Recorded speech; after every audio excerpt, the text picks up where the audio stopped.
নমস্কার বন্ধুরা, রহস্য রাজ্যের একটি সম্পূর্ণ নতুন এপিসোডে আপনাদের স্বাগত জানাচ্ছি।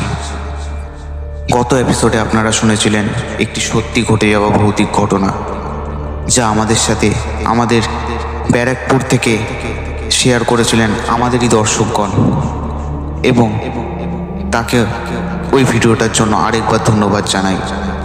আজকেও আমরা নিয়ে চলে এসেছি একটি অসাধারণ সত্যি ঘটে যাওয়া ভৌতিক ঘটনা, যা শুনলে হয়তো আপনাদেরও ভয় লাগতে পারে। এই ঘটনাটি শেয়ার করার জন্য অসংখ্য ধন্যবাদ জানাই আমরা সৌভিক কর্মকারকে। তো সৌভিক কর্মকার, তুমি যেরম করে আমাদের সাথে ঘটনাটি শেয়ার করেছো, সেরম করেই আমি বলার চেষ্টা করলাম। আর দর্শকগণের কাছে অনুরোধ রইল, তারা যেন ভিডিওটি সম্পূর্ণ দেখে। ভিডিওর শেষে রয়েছে একটি মিস্ট্রি। ভিডিওটা সম্পূর্ণ দেখুন। তো বন্ধুরা, শুরু করছি আজকের ঘটনা। আজ আমরা যে ঘটনাটি বলতে যাচ্ছি তা সম্পূর্ণ বাস্তব। এটি কোনো গল্প বা বানানো ঘটনা নয়। এখানে যা কিছু বলা হবে তার সবকিছুর পেছনে রয়েছে নির্দিষ্ট প্রমাণ ও প্রত্যক্ষদর্শীর অভিজ্ঞতা। এই ঘটনাটি অনেকের কাছে ভীতিকর বা অস্বস্তিকর মনে হতে পারে। আমরা কোনো ধরনের গুজব ছড়ানোর উদ্দেশ্যে এইটি বলছি না, বরং যা ঘটেছে সেটাই তুলে ধরার চেষ্টা করছি। যদি আপনারা দুর্বল চিত্তের হয়ে থাকেন অথবা এই ধরনের ঘটনা শুনে ভয় পেয়ে থাকেন, তবে এই আলোচনা থেকে আপনারা দূরে থাকতে পারেন। আমরা চাই না যে কেউ মানসিকভাবে এই কোনো আঘাত পাক। শোনার আগে নিজের সম্পূর্ণ সম্মতি এবং সাহসের সঙ্গে এগিয়ে যান। ঘটনাটি শুরু করার আগে বন্ধুরা, আপনাদের জানিয়ে রাখি, ঘটনাটি সৌভিকের সাথে ঘটেনি। ঘটনাটি ঘটেছিল তার জেঠুর বন্ধুর সাথে। তো এখানে সৌভিক তার জেঠুর বন্ধুকে জেঠু বলে উল্লেখ করেছেন ঘটনাটিতে। এবার আমরা ঢুকে যাব সরাসরি সৌভিকের ঘটনাতে। এই গল্পটা আমার এক দূর সম্পর্কের জেঠুর। তিনি নিজে সবটা দেখেননি, কিন্তু যার সাথে ঘটেছিল, অর্থাৎ তার বন্ধুর সাথে, সেই বন্ধু তাকে সেই ঘটনাটা বলেছে। সময়টা ছিল আজ থেকে প্রায় 30 বছর আগের। আমার জেঠুর বন্ধু অরুণ তখন একটা নতুন চাকরি নিয়ে গ্রামের দিকে ট্রান্সফার হয়ে যান। শহর থেকে বহু দূরে ছিল তার অফিস কোয়ার্টার। পুরনো বিশাল একটা বাড়ি, যার চারপাশে ছিল ঘন জঙ্গল ও ছোট ছোট গাছপালা। সন্ধ্যা নামলেই পরিবেশটা বেশ থমথমে হয়ে যেত। প্রথমে কয়েকদিন ভালোই কাটছিল তার। তবে অরুণ জেঠু লক্ষ্য করলেন, বাড়ির পুরনো কেয়ারটেকার রামলাল রাত 12টার পর কখনোই বাইরে বের হন না, এমনকি ঘরের কাছাকাছিও আসেন না।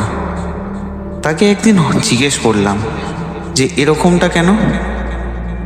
তিনি উত্তর দিলেন, বাবা, 12টার পর রাস্তার দিকে যেও না, ভালো না। এরপর অনেক দিন কেটে যায়। একদিন রাত প্রায় 11:30 বাজে। অরুণ জেঠু বারান্দায় বসে বই পড়ছিলেন। হঠাৎ দেখলেন বাইরে মূল গেটের কাছে কেউ দাঁড়িয়ে আছেন। অন্ধকার মুখটা স্পষ্ট বোঝা যাচ্ছে না, শুধু দেখা যাচ্ছে একটা লম্বা রোগা শরীর। লোকটা হাত নেড়ে ডাকছে। অরুণ জেঠু ভাবলেন হয়তো কোনো বিপদে পড়েছেন, তাই জন্য এত রাত্রে এসেছেন। তিনি গেট খুলতে যাচ্ছিলেন, কিন্তু রামলালের কথা মনে পড়ায় ইতস্তত করলেন। ঘড়িতে তখন দেখলেন রাত 11:42 বাজে। লোকটা এবার গেটের বাইরে থেকে খুব নিচু ফিসফিসে গলায় ডাকলেন অরুণ জেঠুকে। বললেন, অরুণ বাবু, একটু শুনুন না। অরুণ জেঠু চমকে উঠলেন। এই নির্জন জায়গায় এত রাতে তার নাম ধরে কে ডাকছে? তিনি সাহস করে একটু এগিয়ে গিয়ে বললেন, কে আপনি? এত রাতে কি চাই আপনার? এবার লোকটা হাসলো।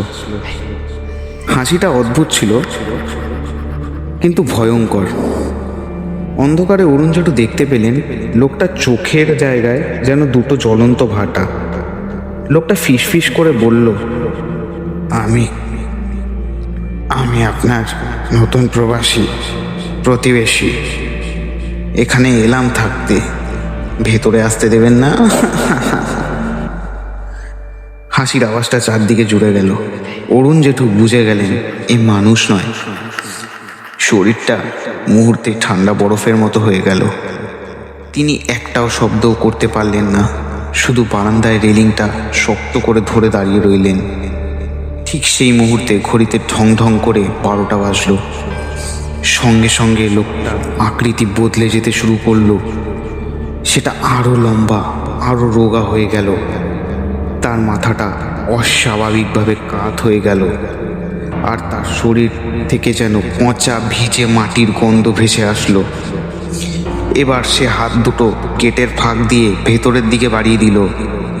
মনে হলো যেন আর তার আঙুলগুলো আরো লম্বা হয়ে যাচ্ছে, অনেকটা ডালপালার মতো। অরুণ জেঠু তখন দৌড়ে ঘরে ঢুকে দরজায় খিল দিলেন। তিনি শুনলেন বাইরে থেকে কেউ যেন আস্তে আস্তে হাঁটার শব্দ করছে, খুব হালকা, যেন হাওয়ায় ভেসে বেড়ানোর শব্দটা তার জানলার দিকে এগিয়ে আসলো, তারপর দরজার কাছে। তারপর সব শান্ত হয়ে গেল, পরিবেশও শান্ত পুরো। অরুণ জেঠু ভয়ে সারা রাত দরজার দিকে তাকিয়ে কাটালেন। পরদিন সকালে রামলাল এসে দরজা খুলে দেখেন অরুণবাবু ভিজে, অরুণ জেঠু ঘামে ভিজে পাথরের মতো বসে আছেন। বাইরে গেটের কাছে ভিজে মাটির ওপর 3টি বড় অস্বাভাবিক লম্বা পায়ের ছাপ। অরুণ জেঠু সেই দিনই চাকরি ছেড়ে শহরে ফিরে আসলেন। ওই কোয়ার্টারে তিনি আর 1 মিনিটও থাকেননি। এরপর কেউ সেই বাড়িতে থাকতে সাহস করেননি। লোকমুখে প্রচলিত ছিল ওটা নাকি এক নিশির আস্তানা, যে রাত 12টায় মানুষকে ডাকে, একবার সাড়া দিলেই আর রক্ষে নেই। তো বন্ধুরা, এতক্ষণ শুনছিলেন সৌভিক কর্মকারের শেয়ার করা একটি সত্যি ভৌতিক ঘটনা, যেটা ঘটে গেছিল তার জেঠুর বন্ধুর সাথে। ঘটনাটি সত্যি বলতে ছোট হলেও ভয়ঙ্কর ছিল। এবং সৌভিক, তুমি যেরকম করে গল্পটি গুছিয়ে বলেছো, ঘটনাটি গুছিয়ে বলেছো, লিখে পাঠিয়েছো তোমার ব্যস্ততার মধ্যেও, তার জন্য তোমাকে অসংখ্য ধন্যবাদ জানাই। এবং তোমার এই গুছিয়ে বলা লেখার জন্য ঘটনাটিতে আরও ক্রিপিনেস, আরও হন্টেড ফিলটা ফুটে উঠেছে, যেটা আশা করছি আমার অডিয়েন্সদেরও ভালো লেগেছে। আর বন্ধুরা, তোমাদের ভিডিওটা ভালো লেগেছে আমি আশা করছি। এবং যেই জায়গাটা ভালো লেগেছে সেই জায়গাটা আমাকে কমেন্ট বক্সে কমেন্ট করে জানাও। ভিডিওটি লাইক করতে অবশ্যই ভুলো না। আর চ্যানেলে নতুন হলে, যারা নতুন দর্শক চ্যানেলে, তারা অবশ্যই চ্যানেলটিকে সাবস্ক্রাইব করো এবং সাবস্ক্রাইব করে বেল আইকনটি প্রেস করে দাও, যাতে আমার কোনো নতুন ভিডিও হলে তোমাদের কাছে সেটা নোটিফিকেশান চলে যায়। এবং আমাকে সাপোর্ট করো। আর চ্যানেল ভিডিওগুলো শেয়ার করো তোমাদের এরকম বন্ধুদের কাছে, যারা এরকম পডকাস্ট শুনতে ভালোবাসে, অথবা যাদের এরকম ভূতের গল্পে ইন্টারেস্ট রয়েছে। আর বন্ধুরা, এতদিন ধরে অনেক দিন আমি টানা ঘটনা বলেছি, এবার নেক্সট উইকে আমি গল্প আনছি। সেই গল্পটা আসবে রবিবারে। যেরকম টাইমে আমি ভিডিও ছাড়ি সেরকম টাইমে আপনারা পাবেন গল্পটা।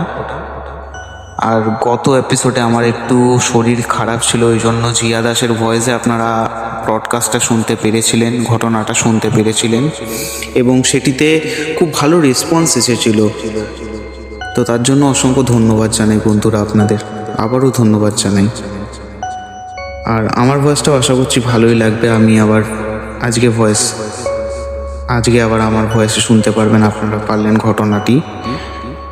এবং আপনাদের সাথেও যদি এরকম কোনো ঘটনা ঘটে থাকে, অথবা আপনারা ঘটনা জেনে থাকেন, অবশ্যই স্ক্রিনে ভেসে ওঠা হোয়াটসঅ্যাপ নাম্বারটিতে ভয়েস করে অথবা ঘটনাটি আমাকে টাইপ করে পাঠাতে পারেন। আমি অবশ্যই আপনার ঘটনা রহস্য রাজ্যের একটি এপিসোডে শেয়ার করব। আজকের মতো এতটাই, দেখা হচ্ছে পরের ভিডিওতে। ধন্যবাদ বন্ধুরা।